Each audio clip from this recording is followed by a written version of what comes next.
Bismillahirrahmanirrahim. Assalamualaikum warahmatullahi wabarakatuh semuanya. Eh, Selamat datang di kelas bisnis muamalah Koperasi Baitul Mal Wakaf Indonesia. Hari ini kita akan sharing mengenai materi kenapa banyak sekali orang yang terjerumus dengan riba gitu ya. Jadi materi ini sebetulnya sudah disampaikan di kajian bisnis muamalah Koperasi BUI secara offline di kegiatan kopdar kita itu sebulan sekali. Tapi karena wabah corona, kegiatan kopdar kita terpaksa harus ditunda dulu dan kita ganti dengan di YouTube ya, kajian kelas bisnis muamalah ini. Nah, jadi sejarahnya memang kelas bisnis muamalah ini kita adakan karena jadi Koperasi BW itu punya program investasi ke teman-teman UMKM. Nah, jadi banyak teman-teman UMKM itu ternyata belum terlalu paham tentang apa itu uh, ekonomi syariah, bisnis tentang muamalah segala macam ya. Contohnya banyak sekali misalkan banyak yang keberatan dengan sistem bagi hasil misalkan gitu ya. Banyak yang menganggap kenapa nggak dibikin mudah saja, jadi pinjam berapa sebulannya, mengembalikan harus berapa bulan ini nanti berapa gitu ya. Padahal seperti itu yang sebetulnya tidak diperkenankan gitu ya. Nah, jadi kita bikin kelas ini untuk memahamkan tentang seperti apa itu muamalah, ekonomi syariah dan segala macam, dan apa sih rambu-rambunya agar muamalah kita itu mendapatkan ridho dari Allah Subhanahu wa taala.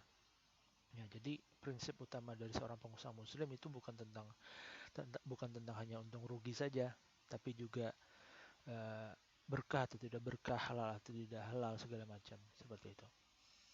Ya, jadi hari ini kita akan bahas tentang kenapa banyak sekali terutama pengusaha muslim itu ya sampai terjerumus dengan riba gitu ya. Nah, jadi materi kita ini akan membahas ini ya, untuk pertama-tama.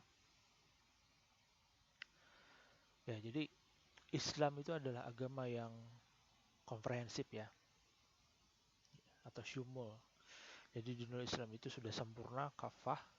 Jadi Islam itu tidak hanya membahas tentang akidah saja, tentang akhlak saja, tapi juga tentang syariah. Ya, jadi dalam beberapa ayat, contoh di surah Al-Maidah ayat ketiga itu membahas tentang akidah, lalu di surah Al-An'am ayat 38 itu membahas tentang syariah, lalu ada surah An-Nahl ayat 90 yang membahas tentang akhlak. Ya, jadi Islam itu tidak hanya satu bagian saja. Ya, Islam agama yang sempurna, lengkap karena seluruh aspek kehidupan manusia uh, dibahas di dalam Al-Quran, di dalam Islam sendiri. Nah, jadi dalam konsep syariah ya ada terbagi dua lagi, yaitu ibadah dan muamalah. Dan muamalah terbagi lagi menjadi tiga bagian, yaitu hukum pidana, ekonomi dan finansial, serta politik. Nah, di Koperasi BWI memang kajian-kajian kita memang fokus kepada kajian ekonomi dan finansial ya. Jadi mungkin ada yang bertanya, apakah di BWI itu membahas tentang akidah, tentang ibadah segala macam? Ya, bagi kami itu adalah bagian-bagian yang peranan para ustadz, para guru, para kiai gitu ya, yang membahas tentang ibadah-ibadah segala macam.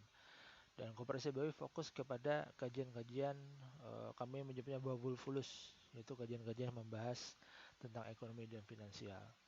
Nah, di mana di bidang ekonomi dan finansial sendiri ada bagian-bagian lagi ya. Itu ada asuransi, ada perbankan, ada pasar modal, ada leasing, ada pegadaian, sektor real, multi level marketing dan lain-lain.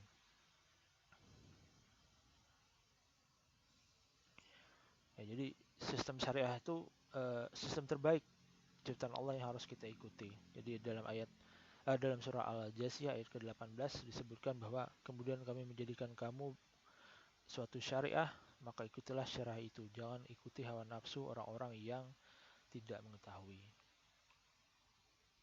Nah, bisa kita lihat perbandingan alokasi waktu untuk ibadah dan muamalah ya.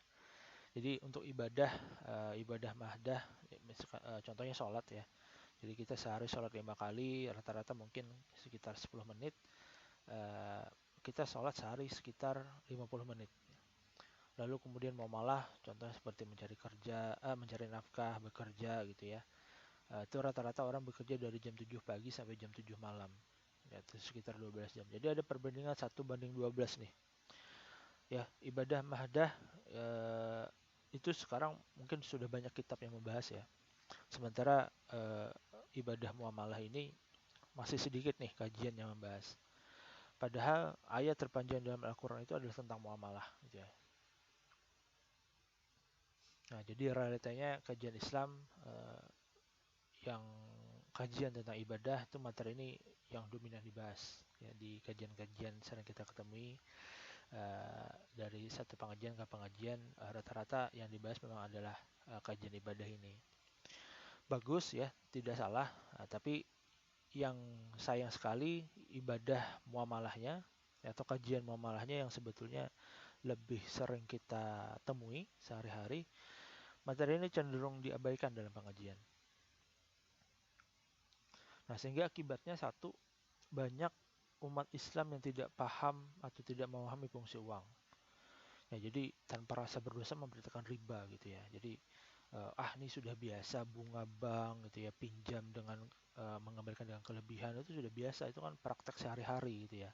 Tidak dalam kajian-kajian tidak pernah ditegur ya. Kita taunya tidak tahu ternyata ini riba. Jadi banyak orang yang kurang memahami fungsi uang. Kemudian tidak paham jenis transaksi muamalah ya. Jadi umat Islam itu kurang paham praktek mudharabah, musyarakah, ijarah, murabahah dan 42 jenis transaksi muamalah yang lain.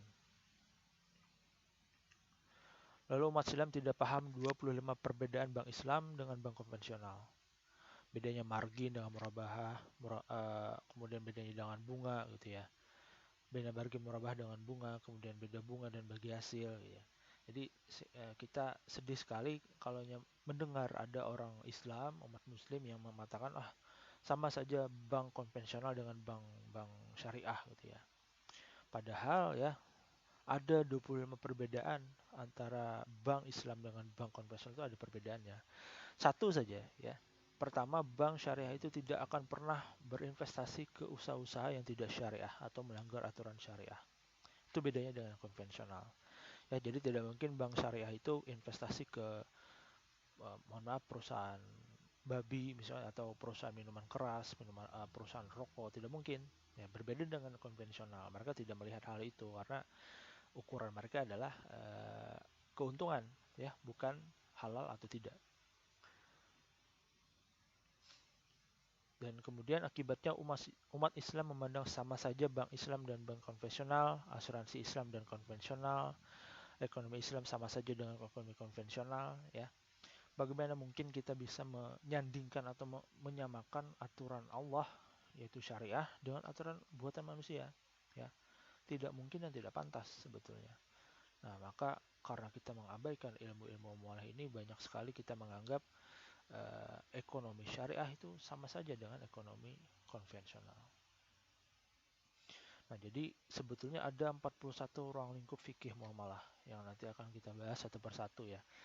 Saya sebutkan saja ya, nanti materi-materi yang kita akan bahas pertama adalah tentang harta dan akad-akadnya, lalu kemudian tentang jual beli, tentang pegadaian, pengalihan hutang, perdamaian bisnis, jaminan asuransi, perkongsian, perwakilan, penitipan, peminjaman, perampasan harta orang lain dengan tidak sah, kemudian syirkah atau sepadan tanah, syirkah modal dan tenaga, syirkah dalam pengerahan kebun, kerjasama pertanian atau mujaraah ya. Kemudian penjaminan, ya, kemudian ada tentang jatuh bangkrut atau taflis, kemudian ada al-azru, batasan bertindak, kemudian ada sayembara dan atau pemberian fee, ini juga dibahas dalam ekonomi Islam ya, atau biasa disebut dengan jialah. Lalu ada qard atau pinjaman, lalu pembahasan tentang bai murabahah, bai salam, bai istisna, bai muajal dan bai taksid, bai syarab dan konsep uang, kemudian ada panjar atau DP, sewa menyewa, riba, surat utang, warisan, barang tercecer, wakaf, hibah, wasiat, ikrar, kemudian ada pembagian ghanimah, tentang pembagian zakat, pembebasan hutang, tentang diskon juga ada dibahas gitu. Kemudian ada khoras, daribah, usur dan baitul mal. Nah, jadi ada 41 materi yang nanti akan kita bahas. Uh, ini akan kita bahas per pertemuan. Insya Allah nanti kalaunya corona ini panjang akan kita bahas via YouTube saja ya. Nah, jadi belajar fikih muamalah ekonomi itu sangat urgen ya, itu sangat penting ya. Jadi yang pertama, fikih muamalah ekonomi itu menduduki posisi yang penting dalam Islam. Hampir tidak ada manusia yang tidak terlibat dalam aktivitas muamalah. Karena itu hukum mempelajari wajib ain atau fardu ya bagi setiap muslim. Kemudian kewajiban itu disebabkan setiap muslim tidak terlepas dari aktivitas ekonomi. Ya, tidak ada dari kita yang tidak akan terlibat jual beli. Dan bahkan sebagian besar waktu yang dihabiskan seorang manusia itu untuk kegiatan muamalah ya. Contohnya mencari nafkah, untuk memenuhi kebutuhan diri, keluarga, dan bahkan negara. Gitu. Nah, jadi ketika umat Islam tidak lagi terlalu peduli atau mempelajari tentang ilmu muamalah, maka akan banyak sekali praktek riba yang terjadi di sekeliling kita. Ya, maka Koperasi BUI nanti memang akan berfokus untuk mengadakan kajian-kajian bisnis muamalah ini. Ya, jadi semoga nanti bisa membantu kawan-kawan untuk lebih mendalami ilmu muamalah ya, sehingga kita terjauh atau terbebas dari praktek-praktek riba yang bisa membuat usaha kita itu tidak berkah. Ya, seperti yang disampaikan oleh Ali bin Abi Thalib ya, barang siapa yang melakukan perniagaan sebelum mempelajari fikih muamalah, dia akan terjerumus dalam riba, kemudian dia akan terjerumus dan terjerumus. Ya, jadi penting sekali untuk mempelajari ilmu muamalah, dan insya Allah di pertemuan berikutnya nanti kita akan membahas macam-macam akad riba ya, tentang apa itu riba, kemudian apa saja macam-macam akad yang ternyata tidak berkah atau ada riba di dalamnya. Nah, jadi semoga kita bisa mempelajari tentang riba itu sendiri nanti di pertemuan selanjutnya. Dan yang paling penting yang perlu diingat adalah bisnis tidak hanya untung rugi tapi juga surga dan neraka ya. Jadi banyak sekali kemarin ketika kita menawarkan investasi modal usaha, teman-teman itu membandingkan sistem bagi hasil dalam Islam ini dengan sistem kredit konvensional. Contoh saja kita minta kemarin untuk bagi hasil 60-80, wah berat banget pak gitu loh, karena kan ada tawaran kredit yang cuma 1%,